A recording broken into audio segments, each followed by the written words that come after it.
አርሰናል ተሸንፏል። ማን እንዳለ የኛ ተጫዋቾች ጂንስ ሱሪ አድርገው ነው የሚጫወቱት መሰለኝ። አንድ የሚችል ሰው የለም። ጋብርኤልና ሳሊባ ብቻ ወኔ ያላችሁ። ሌላ አንድ ሰው እኮ ነው የምንፈልገው። ምን እንዳለ መሀይሞች እንዴ! ማንቸስተር ሲቲ 4 ጨዋታ ማሸነፍ አልቻለም። 2 ጨዋታ ፕሪሚየር ሊጋቸው ወጣ። 2 ጨዋታ ማድሪድ 2 ጨዋታ ተከታታይ ያሸነፈው። ከዛ በኋላ ከኛ ጋር መጥቶ 2 ባዶ ያሸንፈናል። ማን አትችሉም። እንዳለ ተጫዋቾቻችን ወኔ የላቸውም። ይሄ ከአሰልጣኝ ጋር የሚገናኝ ነገር አይደለም። አንድም ከአሰልጣኝ ጋር እንዳታገናኙት በፍጹም አይችሉም ተጫዋቾቻችን። አህያ ናቸው። አህያ የመጨረሻ እኔ በጣም ነው ያቃጠለው። ወይኔ በስማ ሙሉ የፕሪሚየር ሊግ ቲም አሁን ሊዘለዝል ነው። እንደ ዝልዝል ሊያደርገን። እኔን እንዳትናገሩ እንዳለ እዛ 11ዱንም ያርሰናል ተጫዋቾች ተናገሩ። አንድ ሰው ከኔ ጭንቅላት ሊውረድ። ወሺ ጀማው እንደ ማጣፈጫ ቅመም እንጠቀማታለን ብለን የነበረችውን ዋንጫ ማለት ነው አተናታል። ኦፊሻሊ ማለት ነው ምንም ማለት አይደለም። እውነቱን ለመናገር አይኖ ዋንጫ ማጣቱ እጅግ በጣም ነው የሚያናደው፣ በጣም ነው የሚያቃጥለው። ይሄንን ጨዋታ አሸንፈን ዋንጫውን ይዘን በአግባቡ መውጣት ነበረብን። እሱን አምናለሁ። ግን ያን ያህል ደግሞ ሴንስም ሊሰጠን ሊያስጨንቀንም ሊያስከፋንም ይገባል ብዬ አላምንም። ምክንያቱም ከፊታችን እጅግ በጣም ትልቅ ነገር ነው ያለው። የፕሪሚየር ሊግ ዋንጫ የሚባል ነገር ገብቷላ። ትልልቅ ቶርናመንቶች ላይ እየተወዳደርን ያለ ነው። ገብቷችኋል አይደል? ስለሆነ ከዚህ ጨዋታ ይልቅ የአርሰናል ደጋፊ በጣም መጨነቅ ያለበት ብዬ የማስበው ማለት ነው ቀጣይ በኢታድ የምናደርገው የፕሪሚየር ሊግ ጨዋታ ላይ ነው። በደንብ ቡድናችን ፎከስ ማድረግ ያለበት። ገብቷችኋል አይደል? ስለሆነ በቃ ይሄን ዋንጫ አተኗል። ካራቦ ካፓን ብትመጣ መረገጣችን አይቀርም፣ ብናጣውም ይሄው መረገጣችን አይቀርም ነበር። ኢትስ ኖርማል። ስለሆነ የፊታችን የምናደርገው ጨዋታ ላይ ነው በደንብ ፎከስ ማድረግ ያለብን። ጀማው አብሽሩ፣ በቃ እንዳይደብራችሁ፣ ይመቻችሁ ጀማው። እሺ ተሸንፈናል በሲቲ ባይዘይ ማን ነው ይሄ? ያው ቆርቆሮ ዋንጫ ነው። እኛ ለዴኮሬሽን ነው የምንፈልገው። ገባ አይደል? ግልጽ ነው። ገባ እና ላስት ሲዝን ለካራባው ካፕ ሰሚ ፋይናል ደርሰን ኒውካስትል አስወጣን። ዚስ ሲዝን ደግሞ ለዋንጫ ደርሰን ማንሲቲ ያሸነፈን። ስለዚህ አሁን አንድ ስቴፕ ብቻ ኔክስት ሲዝን ደግሞ እንበላለን ማለት ነው። እንደዚህ ነው ንፍጣ። ኔክስት ሲዝን ደግሞ እንበላለን ነው ብላችሁ በቃ ኖርምዬ ነው። ገባችሁ አይደለ? እኔ ግርም የሚለኝ ግን ማን ነው እነዚህ ብክት ያለ አስተሳሰብ ያላችሁ የትርፌ ደጋፊዎች አብዩኤል ጨምሮ ማን ትኮራለህ እንዴ? በሰው ክለብ ትኮራለህ? ለምን አትደግፈውም? ያን ክለብ ደግፈው ሲቲ ይችላል ብለው ጨፈሩ። ለታሪክ ይቀመጥልን ሪኮርድ አድርጌዋለሁ። ሲቲ ይችላል ብለው ጨፈርክ። እቤት ስንገባ ስለ ጌሙ እናወራለን። መድፈኛው ምንም ቅር እንዳይል። ይሄ ዝም ብሎ እንትን ነው ፍሌቨር ምናምን ነበረ። ዛሬ ዘንድሮ ያለ ጨውን በለዋለን። ፕሪሚየር ሊጉን ማለት ያለ ጨውን በለዋለን። ኖርማል ነው። ኢቲአር ላይ ጠብቀኝ አንተ ዱቄት ፈላ። በዚህ ተዝናና፣ በቆርቆሮ ተዝናና። እኔ ግን ምን አይነት ክፉ ሰው ነኝ? ምን አይነት ኃጢአተኛ ነኝ? ይኸውላ ወያላ ንድድ ሲል እኔ ደስ አላለኝም። ይኸውላት ማርያምን ደስ ነው። ለምን ደስ ስላላላችሁ እኔ ደስ ነው ያለው። እኔ እዚህ ቤት ማለት ነው የቶተናምን ደግሼ ወላ ብሩክ ወላ ማንም ሲቀልድብኝ አልነበር እንዴ? ሻምፒዮን የታባምታ ዋንጫ ነው የምንበላው። እንችላለን። ዋናውንም እቀበላለሁ። ሲቲ ያለው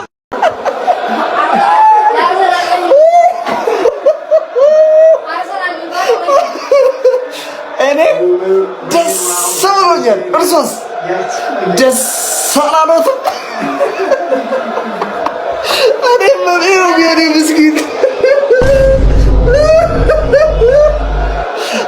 ምስኪን ዋንጫ ለምን የሆነ ቡድን እየደገፍክ መተህ እዚህ 4 ዋንጫ ነው የምበላው። ከ4 1 እየቆጠርን ነው ገና።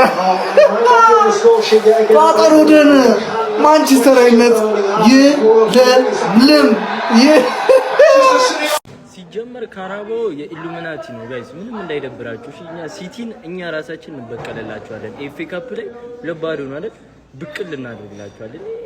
በካራባው ምናምን የሚልን እንዳሰብ ዋንጫው ራሱ የሆነ ኩባያ የሚመስለን ታይፕ አይደለም። ይሄ ካራባው የሚባል ዋንጫ ራሱ በቃ ማንም እንዳይደብራችሁ። እሺ አርሰናል ዋንጫውን ቢበላው ቆርቆሮ ነበር። አሁንም ቆርቆሮ ነው። እንደናንተ አይነት ወያላ ግን የትም አልተፈጠረም። ወያላ ብቻ እንዳለ ወያላ ማለት እዚህ ጋር ይኸው 3000 ወያላ ማርያምን እንደ ማንቸስተር ደጋፊ ወያላ የለም። ወያላ ናቸው። ይኸው ወያላ ራስ ወያላ ሁላ 4 አረንጓዴ ጠርሙሶች በግድግዳ ላይ ድንገት አንዱ ወድቆ ቢሰበር 3 ይቀራል። 4 ዋንጫ ሊበላ አርሰናል የዋንጫ ቲም አይደለም ስንላችሁ እመኑ።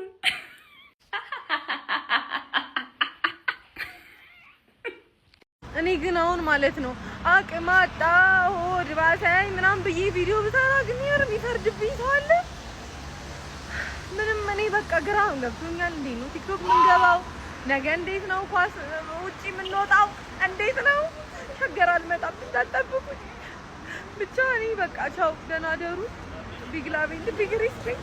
ሁልሽም በጊዜ ወደ ቤት ግቢ። ዋንጫው ሲጀመር የሲቲ ነው ብዬ ተናግሬ የለ እንዴ? በጊዜ ወደ ቤት ግቢ። ሜዳ ውስጥ አንድ ሰው አይኖርም። አንድ ሰው ለእናንተ እኮ ሜዳሊያ ራሱ አይገባ አይሰጥም፣ መሰጠት የለበትም።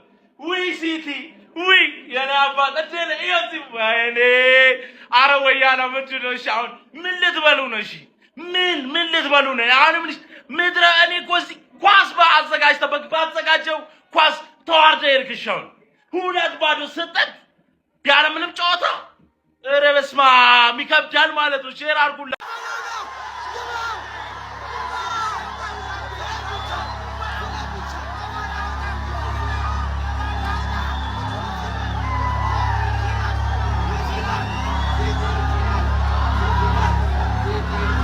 አሁን አንድ የአርሰናል ደጋፊ ማለት ነው ካራቦ ካፕን እንዳያጣጣል። አንድ የአርሰናል ደጋፊ ካራቦ ካፕ እንዳያጣጣል። አንደኛ ይህን ዋንጫ ካሳካችሁት 30 ዓመት አልፏችኋል። ሁለተኛ ከጌሙ በፊት ምን ስትሉ እንደነበረ ማለት ነው። ኧረ በስመ ምን ስትሉ እንደነበረ እያንዳንዱ ቁጭ ብሏል። እድሜ ለኤዲተሮች። አሁን ደግሞ ማለት ነው ቁጭ ብለን ማለት ነው እነሱን እየተመለከትን ፈታ ምንል ይሆናል። ካራቦ ካፕን ደግሞ አለው ስታጣጥሉ እንዳልሰማ ሲሰጣችሁ ማለት ነው። ይህን ዋንጫ ካሳካችሁት 30 ዓመት አልፎታል ብለን እኛ ቋጠሮ ምናምን ፈታን።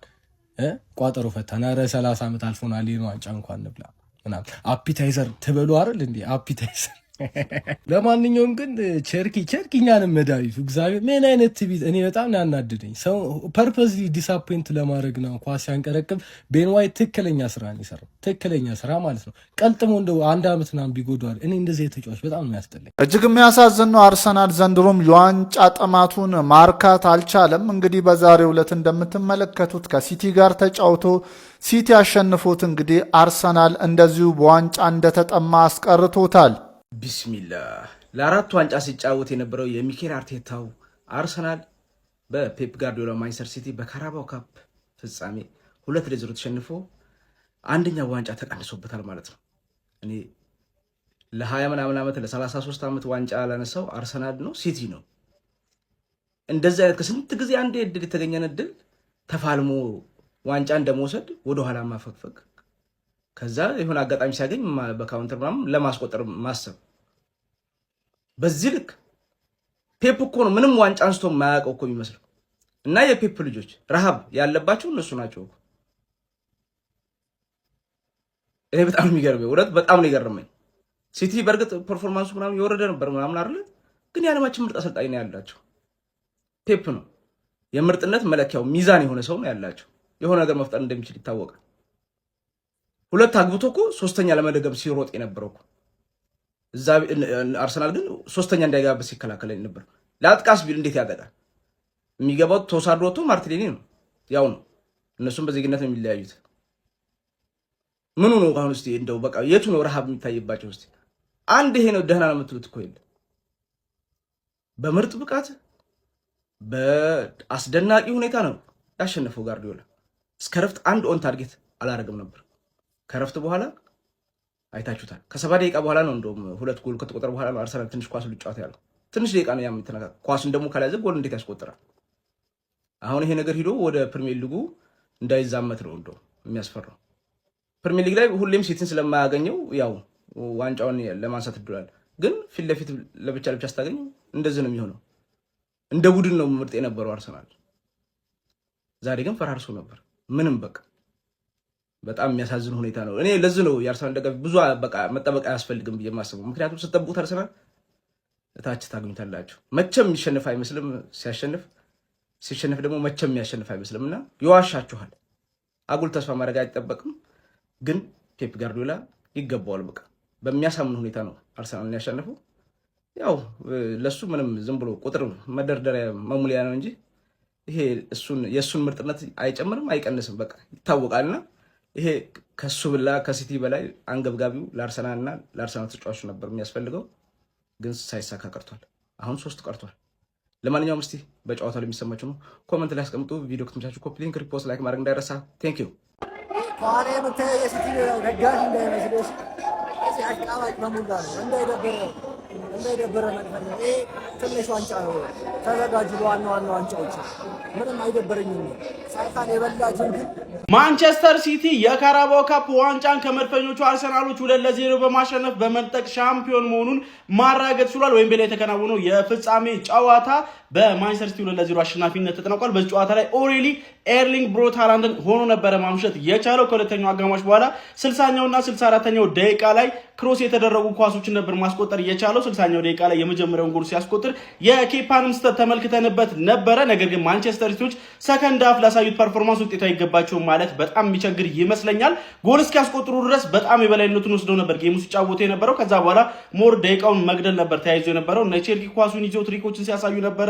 እንዲሁም ደግሞ ሞመንቶቹን የአርሰናል ተጫዋቾች የማጥቃት እንቅስቃሴንም ለማዘግየት ሲሞክሩ ተመልክተናቸው ነበረ። መድፈኞቹ አርሰናሎች የጨዋታው የመጀመሪያ ደቂቃ ላይ በጣም ጥሩ ነበር ፐርፎርማንስ ያደርጉ የነበረው። ነገር ግን ከዛ በኋላ ቀስ በቀስ ሞመንታቸውን እያጡ ነበር እንደመጡ የተመለከትናቸው። ለማንኛውም ማንቸስተር ሲቲዎች ግን 2-0 መድፈኞቹ አርሰናሎችን በማሸነፍ የካራባኦ ካፕ ሻምፒዮን መሆን ችሏል። መድፈኞቹ አርሰናሎች ለ33 ዓመታት የካራባኦ ካፕን በድጋሚ ሻምፒዮን እንዳልሆኑ እየተመለከትን እንገኛለን። በአንጻሩ ማንቸስተር ሲቲ 9ኛ የካራባኦ ካፕ ዋንጫውን ማሳካት የቻለ ሲሆን በፔፕ ጋርዲዮላ ስር ደግሞ 5ኛውን የካራባኦ ካፕ ዋንጫ ነው ማሳካት የቻለው። ለማንኛውም እናንተ ስለዚህ ጨዋታ ምን ትላላችሁ? የማንቸስተር ሲቲ ደጋፊዎች ስለዚህ ውጤት እንኳን ደስ አላችሁ ማለት ፈልጋለሁ። የፕላስ ምልክቱን በመጫን ፈጣን አዳዲስ የሆኑ እግር ኳስ መረጃዎችን ማየት ትችላላችሁ። የምታዩት የ4 ዋንጫ ጉዞ ተጓዥ ተሳፋሪ ነበር። አሁን ላበሽቅ ምናምን አይደለም። እውነት ለመናገር ይሄ ከራሴ ጋር ራስ መወሻሸት ግን ይሄ ከካም ስለ እንዲህ ንድድ ስላለ ደስ ብሎኛል። በቃ በዋንጫ ባላበሽቅ ደስ ይለኝ ነበር። ዋንጫ አታችሁ ባላበሽቅ ደስ ይለኝ ነበር። በጌም ባበሽቅ በዚህ ልክ እንገናኛለን ብዬ አስቤ አላውቅም። እሰይ ዘላለም እሰይ አይነ ቅልት ያላት በራላ ራሱኝ የምጠጣው ሀጥቼ ኤነርጂ ሳይኖረኝ ዘላለምን አበሽቀዋለሁ።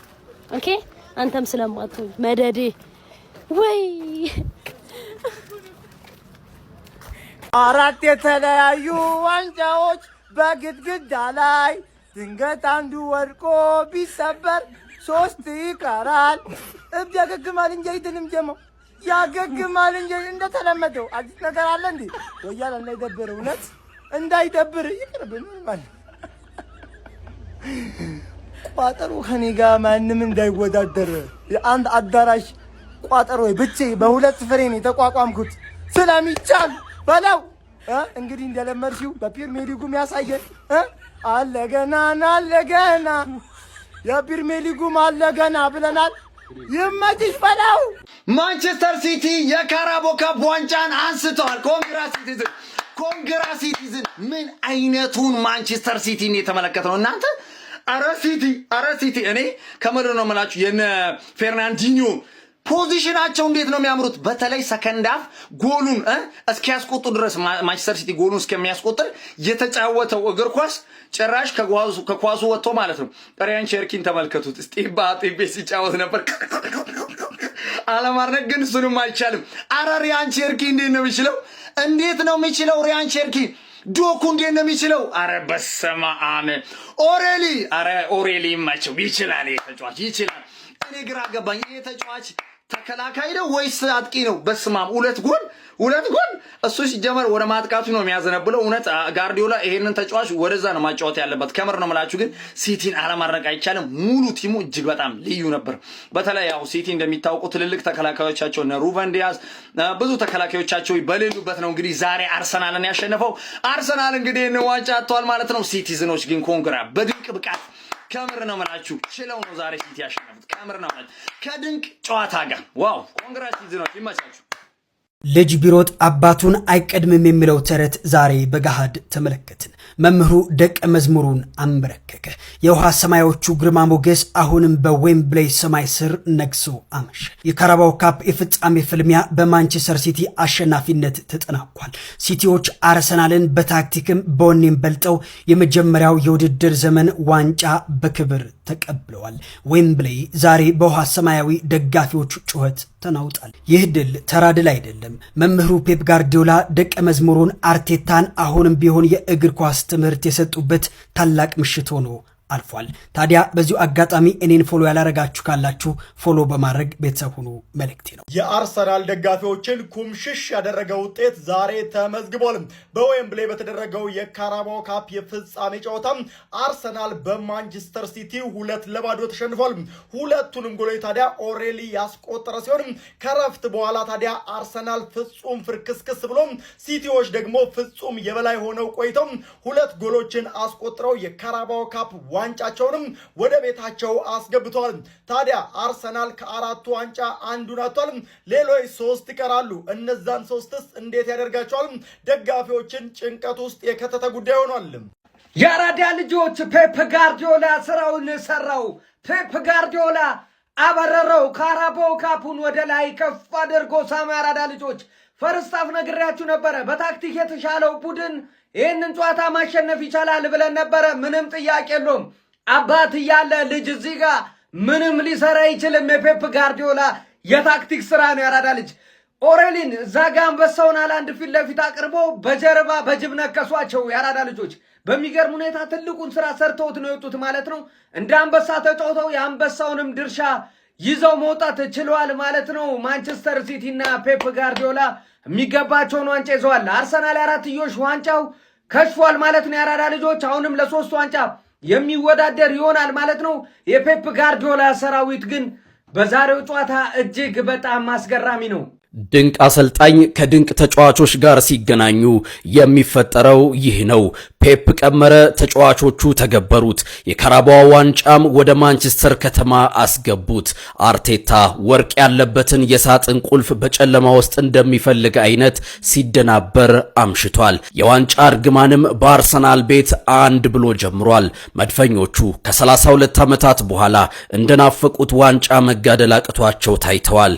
ተስፋቸውም ከ4 ወደ 3 አሽቆልቁሏል። መምህሩ ፔፕ ጋርዲዮላ አርቴታን በጉያው አድርጎ ብዙ ነገር ሲያስተምረው አንድ ነገር ግን ደብቆት እንደነበር ታየ። የማሸነፊያ ዋንጫው ያለበትን ሳጥን መክፈቻ ቁልፉን። አሁን የካራባኦ ካፕ ባለቤት የፔፑ የውሃ ሰማያዊዎቹ የማንቸስተር ከተማ ተወካዩ ማንቸስተር ሲቲ ሆኗል። ጨዋታውን እንዴት ተመለከታችሁት? ምንም አፍም የለኝም እንደዚህ ብዬ መጥቼ ማውራት፣ ግን ይሁን ፕሪሚየር ሊግ ላይ ፎከስ ለማድረግ ነው ብዬ አስበዋለሁ። እኔ ግን አርቴታ ለጤና የሚጫወቱ ነው የሚመስለው። እኔ ምንም አልልም። ሀቨርት ከዚህ በኋላ ኳስ ባትነካ ደስተኞች ነን እና ምንም ልል አልፈልግም። እንተኛ እና ተኙ። ቻው። እሺ፣ ደህና ደሩ።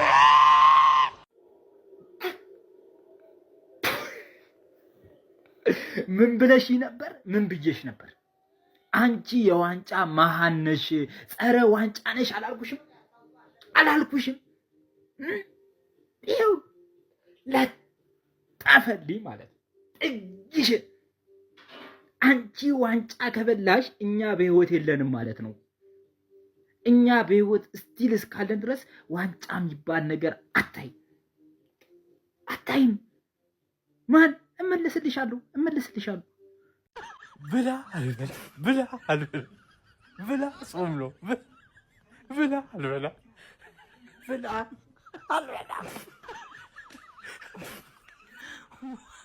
እያለው ዋንጫ ሳይሆን የሚበላው አሳሩን ነው ብለን እኮ ነገርናችሁ።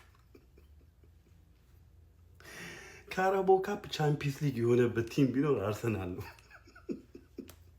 34ኛ ዓመትሽን ልትይዥ ነው። ምንም ማድረግ አይቻልም። ዋንጫ መብላት ዊኒንግ ሜንታሊቲ ያስፈልጋል። የለም ቦሪ ቢሆን እኮ ይበላል ሁሉ ነገር። ቦሪ እኮ ሁሉ ነገር ይበላል። እኔ ቡንደስሊጋን እንኳን በላለሁ ከሊቨርፑል ጋር ሆኜ። የለም ግን የለም።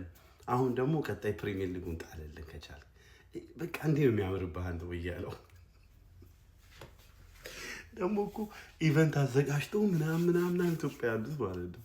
ኧረ ከእንደዚህ አይነት ውርደት አትርፈን ጌታ ሆይ፣ ከእንደዚህ አይነት ውርደት።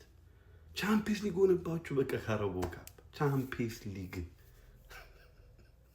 34ኛ ዓመትሽ ልትይዥ ነው። ይቀጥል፣ በፕሪሚየር ሊግ ደግሞ ይቀጥልልን። ቻምፒየንስ ሊግ ደግሞ ልትበሉም ታስባላችሁ አይደል? አያችሁታ? እንዲህ ነው የዋንጫ ጨዋታ እንዲህ ነው።